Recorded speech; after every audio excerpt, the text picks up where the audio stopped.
Hello, this is Kyle Allender of Christian Idealism, and today I have a very special guest, Trent Dougherty. I believe that's how you pronounce it.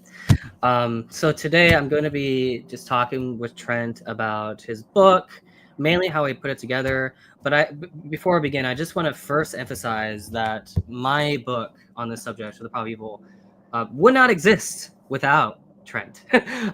So I give Trent high credit for not just having his own perspective on this problem, but also highly influencing the way that I also approach the problem evil. And so my goal today is to just talk with Trent about the problem evil and how what are some of the best theistic responses to this problem, and how with his perspective on how this problem works. So Trent, I guess my first question to you is how you doing? Like, what have you been up to? I'm doing very well. I've been very busy. I'm broadcasting live from my LX 470 tonight because we were trying to make some deals work right at the last minute. But it works great. We got built-in camera stand, built-in lighting, so it's all Yeah. good. And I appreciate your kind words. Now, of course, that means that if the listeners hate your book, they're going to blame me. So Yeah, it's true. But my book was very much a labor of love, as I'm sure yours was. A lot of books by academics are a lot of books by academics are just there to tick a box for tenure, and are usually reworkings of a dissertation, and certainly only have as their intended audience, a very small set of people. Um, my book was not like that at all. It was a labor of love. It was written for me more than anybody else because I needed an answer to this question. And there had been inklings in several places. One of the cool things about Palgrave Macmillan as the publisher is that Palgrave published John Hick's work and Macmillan published C.S. Lewis's work, and those were my two main inspirations in this book: John Hick and C.S. Lewis. And Hick primarily is interpreted through the Bayesian lens of Richard Swinburne, who ended up becoming a very close friend, mentor, and so the book was a labor of love. Was always intended to be something that would really engage um, more than the academic audience, and was the outgrowth of my own personal struggle with taking these issues very seriously, and my extreme love for animals. I mean, No, yeah. we're just always surrounded by animals. Right now on our ranch, we've got 4 or 5 cats, 2 dogs, all rescues, 9 horses. We're always catching snakes and turtles and frogs, and we've had pythons and tarantulas, and I'm a true animal lover, and so this book in every way was a very personal book. Yeah, I mean, I read I think the who this book is for, and you did sort of, which I forgot. Oh wait, which page is it? So yeah, I dedicate this book to Caesar, the best chocolate lab ever. And then you name like a bunch of uh, animals and your kids Yeah, and I stuff. mean, it was very heartfelt, that dedication. And when I read through that dedication, years later, we're coming up on 10 years, or right at 10 years, I think, which is extremely gratifying to have a book continue to be so discussed after 10 years for an academic book. That's pretty rare. Um, whenever I look back through that dedication, it brings up a lot of emotion. Those animals were great companions, and in many cases, as is often the case, their losses were sudden and traumatic. And I carry that, pain around with me to this day. Yeah, so I guess the first question is like, when you started putting this book together, what was sort of the process like? Like, what were like I guess at least at the time, right, when during in academia and the philosophy of religion, when people were discussing this problem, like I know you mentioned to me before in private that you came up with this as a response to the best that the atheists have. Yeah. So can you tell me like what was the writing process like in Yeah. developing this? So first, in general, I have absolutely no patience for straw manning, and the vast majority of atheist literature makes an absolute straw man of basically all things theistic, and it's pathetic and sad and lame. Um, so the best form. So I set out to formulate the problem of evil the best I could, and Richard Swinburne, I believe, set it out better than anybody ever has. And then, but he set it out in only in individual chapters in shorter links, and so it was Paul Draper's work that presented the best the overall best presentation of the problem of evil that's ever been put together. Part of it is just that we share a method, the Bayesian method, and even share, for the most part, an interpretation of Bayesism that allows for an actual direct connect. So much of the literature prior to the 2013 debate between Paul and I and the Blackwell companion to the problem of evil was like two ships passing in the night. So you've also got a really great um, you got a really great deontological version of the problem of evil in Bruce Russell. Really great presentation, really strong argument. I just don't go in for the deontological argument as such, apart from connection to a Bayesian context. And then he's debating skeptical theists, and it's like you guys aren't even talking to one another. Yeah. And so Steve Weikstra, who's a dear friend and big influence on me, his, skeptical theism went in a very different direction than he ever intended for it to do. And it's just, there's not been hardly any really good debates on the problem of evil prior to Draper and I. And Draper gave by far the most detailed and careful presentation of the problem of evil in a Bayesian format that anybody ever has, and it helped clarify for me what a theodicy had to do. And even though in certain respects you'll hear me say that argument is a failure, which I believe it is, it's still a formidable argument in a way in the dialectical process of getting to an understanding of what the stakes are, getting to an understanding of what a theodicy has to do. And it made so clear what format the response had to be in that I said, okay, well, now I just have to figure out, can that be done or can it not? Can observations of evil confirm theism or can they not? Because at the end of the day, there was a phase in the dialectic where, to a certain extent, you for a theodicy to work, it actually has to the observations with respect to evil have to actually confirm theism.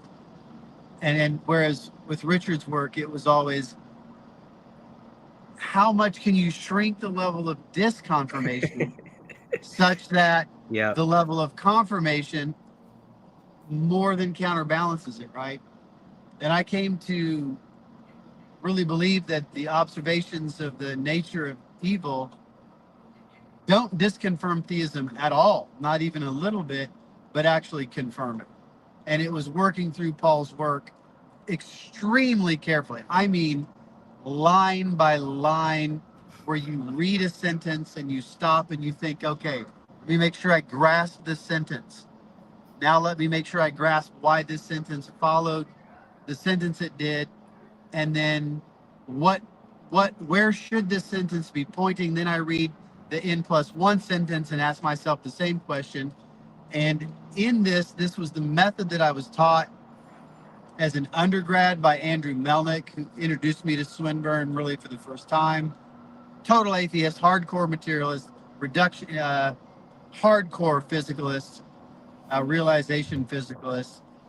Literally wrote the book called A Physicalist Manifesto, but he was a student of Swinburne, knew his Swinburne, literally modeled his argument for physicalism after Swinburne's argument for theism, and then also at the University of Rochester, working with Richard Feldman, Earl Connie, and Ed Waringen, and Henry Keiberg.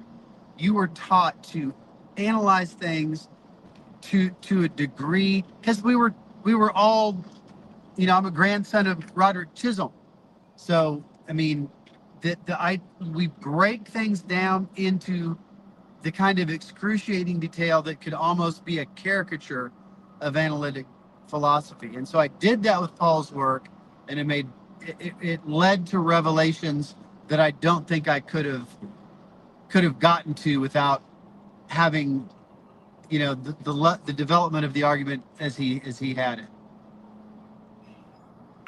Okay, so before we get to the next question, you mentioned that the main difference between I think it's yours and Richard's approach is that Richard wants to try to, I guess, screen off most of the disconfirmation of evil, but then keep enough left so that the evidence for theism outweighs it. But it seems like your approach is actually no, like the chip, so the evidential chip, right? Because I mean, in the dialogue between theists and atheists, right, people talk about evidential chips, like maybe fine tuning is one evidential chip for theism, but then like, what they want to argue is like, no, evil is an evidential chip for atheism.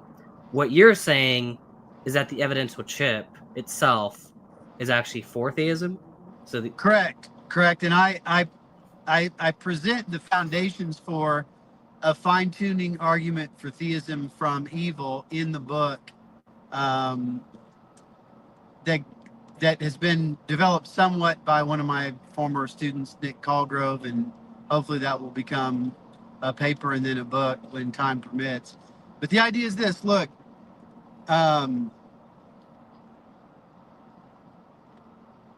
in fact, it actually stems from one of my senior thesis papers at the University of Missouri that I wrote for Peter Markey, who's not famous outside of philosophy, but inside of philosophy, he's so well known for being such a great thinker. He was a classmate of so Earl Connie, Richard Feldman, Ed Waringen.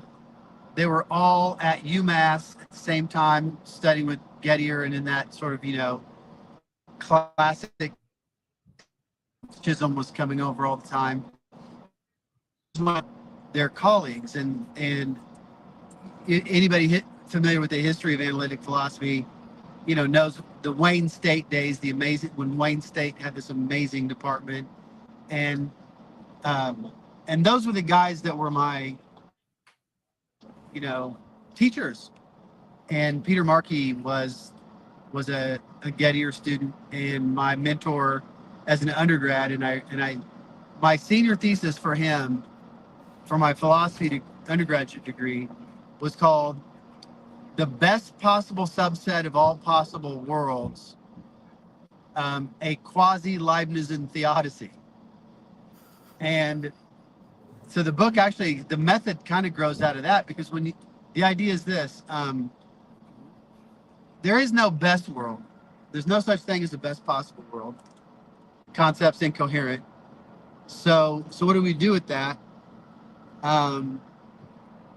What are the requirements on God? God can't just create any old world.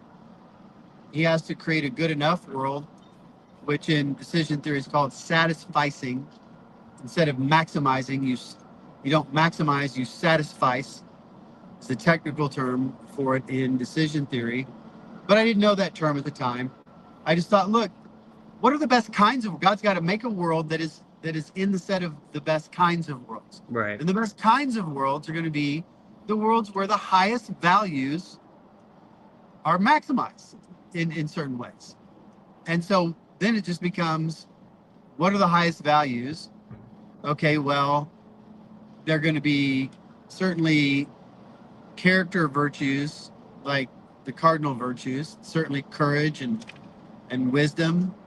They're going to include um, virtues that I think are even higher than that. Things like classical virtues like magnanimity, um, compassion, things like that.